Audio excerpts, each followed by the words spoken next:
पाकिस्तान के top doctors के साथ अपॉइंटमेंट बुक करें, वो भी पेशेंट फीडबैक देखते हुए। आज ही ओला डॉक ऐप डाउनलोड करें। ओला डॉक, डॉक्टर का अपॉइंटमेंट आसानी से। अस्सलाम वालेकुम, मेरा नाम डॉक्टर निदा सईद है। मैं जनरल सर्जन हूँ। मैंने FCPS और MRCS किया है और मैं आज आपके साथ हूँ एक बहुत ही इम्पॉर्टेंट टॉपिक डिस्कस करने के लिए, जो कि है पित्ते में पत्थरी या गॉल स्टोन्स, और हम मेडिकल टर्म में इसको कोलीलिथियासिस कहते हैं। इससे पहले भी हम बहुत सारे इम्पॉर्टेंट टॉपिक्स डिस्कस कर चुके हैं, लेकिन ये टॉपिक बहुत इम्पॉर्टेंट है क्योंकि एक बहुत ही कॉमन बीमारी है और मरीज़ जो हैं वो यूजली इसको निगलेक्ट करते हैं और समझते हैं कि अगर हमारे पित्ते में पत्थरी पड़ी है तो पड़ी रहे, क्या फ़र्क पड़ता है। लेकिन ऐसा नहीं है।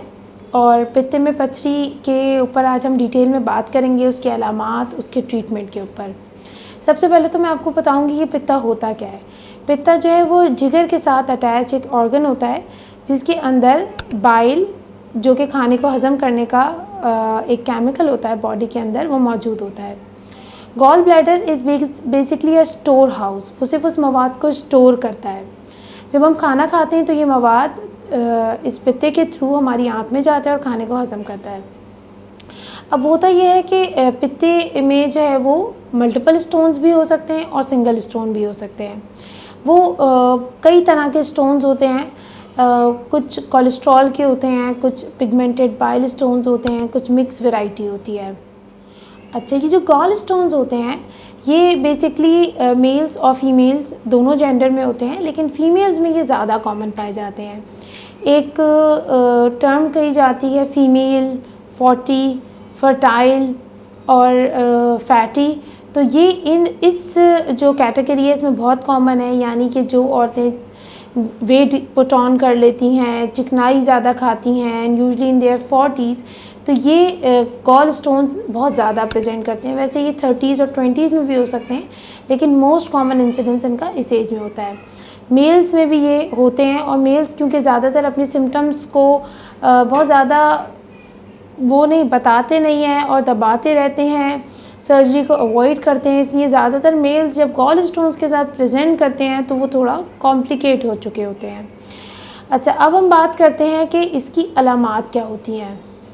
गॉल स्टोन्स जो हैं वो प्रेजेंट करती हैं डिस्पेप्टिक सिम्टम्स के साथ। डिस्पेप्टिक सिम्टम्स क्या होते हैं?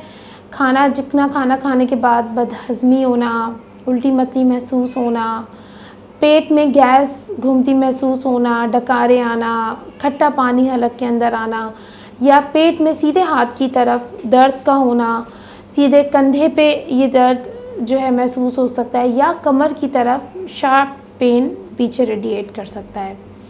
तो ये सिम्टम्स हैं जिनके साथ ये मरीज़ प्रेजेंट करता है। अच्छा, अगर पित्ते में पत्थरी को ट्रीट ना किया जाए तो उसकी पेचीदगियाँ क्या हो सकती हैं? अगर इसकी ट्रीटमेंट ना की जाए तो ये जो पत्थरी है ये लुढ़क सकती है, और नीचे आकर जब ये पित्ते की नाली से लुढ़कती है तो नीचे जो नाली होती है उसमें आकर ये पीलिया कर सकती है।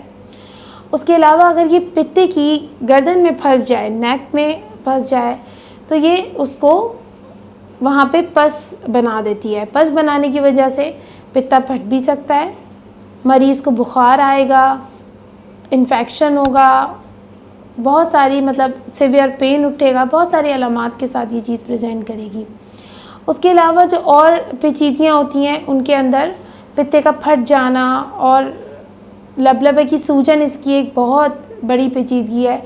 और अगर मरीज़ हमारे पास इसकी पेचीदगियों के साथ प्रेजेंट करता है तो उस वक्त ना सिर्फ उसकी सर्जरी जो है वो बहुत मुश्किल हो जाती है, बल्कि कुछ ऐसी कंडीशंस होती हैं जिनमें हम उस वक्त फिर सर्जरी कर भी नहीं सकते होते हैं। अच्छा, अब हम बात करते हैं कि पित्ते को तशख़ीस कैसे किया जाए कि पित्ते में पत्थरी है। तो इसकी जो तशख़ीस है वो बहुत ही सिंपल है, और वो एक सिंपल अल्ट्रासाउंड एब्डोमेन, यानी पेट का अल्ट्रासाउंड, और इसके अंदर ये बहुत आराम से जो है वो डायग्नोस हो जाती है। दूसरी चीज़ ये है कि पित्ते में पत्थरी के बारे में जो एक मिसकंसेप्शन है कि हमें तो एक ही पत्थरी है, हम क्यों ऑपरेट कराएं, या हमें तो छोटी पत्थरी है तो हम क्यों ऑपरेट कराएं। तो इसमें बात यह है कि पत्थरी मैटर नहीं करती कि एक है, बहुत सारी हैं, छोटी हैं, बड़ी हैं। Size of the stone doesn't matter, what matters is कि वो आपको अलामात ज़ाहिर कर रही है या नहीं। अगर पित्ते में पथरी अपनी अलामात ज़ाहिर कर रही है तो लाजमी ट्रीटमेंट की ज़रूरत है। बहुत सारे ऐसे लोग होते हैं जिनको साइलेंट गॉल स्टोन्स होते हैं और उस सूरत में उनको किसी ट्रीटमेंट की ज़रूरत नहीं होती, सिर्फ कुछ इंडिकेशंस होती हैं साइलेंट स्टोन्स को मैनेज करने की। लेकिन अगर एक दफ़ा पित्ते में पथरी अपनी अलामात ज़ाहिर करना शुरू कर दे, मरीज़ की तशख़ीस हो जाए, तो लाजमी उसको ट्रीटमेंट की ज़रूरत होती है, चाहे उसका कोई भी साइज़ हो, चाहे उसका कोई भी नंबर हो। अब हम बात करते हैं कि आपको पित्ते में पथरी को मैनेज कैसे करना है। अनफॉर्चुनेटली हमारे पास पित्ते में पथरी का हल सिर्फ ऑपरेशन है, और ऑपरेशन भी जो है अब हमारे पास बहुत ही अच्छी लेटेस्ट टेक्निक्स आ गई हैं, जिनमें लैप्रोस्कोपी, जिसको मरीज़ आम ज़बान में लेज़र के थ्रू कह रहे होते हैं, लेकिन बेसिकली वो लैप्रोस्कोपिक सर्जरी होती है जिसमें हम पेट के अंदर छोटे सुराखों से कैमरा डालकर पित्ते को बाहर निकालते हैं। एक मिसकॉन्सेप्शन ये भी है कि भाई पित्ता बाहर क्यों निकाला जाए, सिर्फ पथरी क्यों ना निकाल दी जाए। तो होता ये है कि पित्ता जो है वो यूजुअली जब उसके अंदर पथरी होती है तो वो सूज जाता है। एक तो सूज जाता है, दूसरा पित्ता काम करना भी अपना बंद कर चुका होता है, तो पित्ता पूरा निकाला जाता है पथरी समेत। टेक्निक जो है वो लैप्रोस्कोपिक इस वक्त सबसे बेहतर है। उसके अलावा चीरा लगा के भी पित्ते में पथरी को ऑपरेट किया जाता है, लेकिन चीरा लगा के अब सर्जरी नहीं की जाती। बहुत सारे मरीज़ मेरे पास आके कहते हैं कि नहीं, हमें तो चीरा लगवा के सर्जरी करनी है क्योंकि उससे पित्ता पूरा निकल आता है। ये बात बिल्कुल गलत है। पित्ता हर सूरत पूरा निकलता है, चाहे वो आप लेज़र यानी लैप्रोस्कोपिक सर्जरी के थ्रू कराएं या आप ओपन सर्जरी के थ्रू कराएं। तरीका सिर्फ पेट के अंदर पहुंचने का होता है। लैप्रोस्कोपिक में छोटे सुराख किए जाते हैं जैसे कि मैंने आपको बताया, और चीरे वाले ऑपरेशन में एक बड़ा चीरा पेट के ऊपर लगाया जाता है। अच्छा, जो लैप्रोस्कोपिक सर्जरी होती है उसमें मरीज़ बहुत जल्दी रिकवर करता है। 2 से 3 दिन या 4-5 दिन में मरीज़ की अपनी कुव्वत पे भी डिपेंड करता है और वो रिकवर कर लेता है। लैप्रोस्कोपिक सर्जरी में इंसिजन छोटा होता है।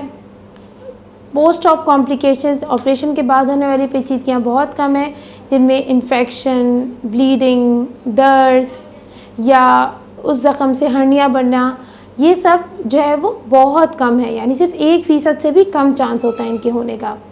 जबकि जो ओपन सर्जरीज़ होती हैं उनमें तकरीबन 10% चांस होता है ज़ख़म के ख़राब होने का, खून बहने का या उसमें से हर्निया होने का। तो सारी आपको डिटेल्स बताने का मकसद यही है कि अगर आपकी पेट में सीधे हाथ की तरफ ऊपर की तरफ दर्द है या आपको डिस्पेप्टिक सिम्टम्स हैं तो आप इसको बिल्कुल इग्नोर ना करें। अगर आपको अल्ट्रासाउंड करवा के तशख़ीस हो गई है तो भी इसको बिल्कुल इग्नोर ना करें, अपनी सर्जरी कराएं। जैसे जैसे उम्र बढ़ती जाती है, कोमॉर्बिडिटीज़, ब्लड प्रेशर, शुगर होती जाती हैं, पित्ता और ज़्यादा, पित्ते की भी पेचीदगियाँ होने का डर होता है। ओवरऑल बेहोशी की जो फिटनेस होती है उसकी भी जो है वो कॉम्प्लिकेशंस होने का डर होता है ज़्यादा उम्र में। तो मरीज़ ज़्यादातर ये करते हैं कि ऑपरेट नहीं कराते हैं और एक हद पे जाके जब उन्हें बहुत ज़्यादा पेन होता है और बहुत ज़्यादा पेचीदगियाँ शुरू हो जाती हैं तो वो ऑपरेट कराते हैं। तो it's a very simple surgery. अगर स्ट्रेट फॉरवर्ड सर्जरी हो तो 30 से 40 मिनट्स तक का टाइम है, तो आप इसको निगलेक्ट ना करें और इसको ज़रूर ऑपरेट कराएं। Thank you so much. Pakistan के टॉप डॉक्टर्स के साथ अपॉइंटमेंट बुक करें, वो भी पेशेंट फीडबैक देखते हुए। लाखों लोगों की तरह पाकिस्तान के सबसे बड़े डॉक्टर नेटवर्क का फायदा उठाएं और आज ही ओला डॉक ऐप डाउनलोड करें। ओला डॉक, डॉक्टर का अपॉइंटमेंट आसानी से।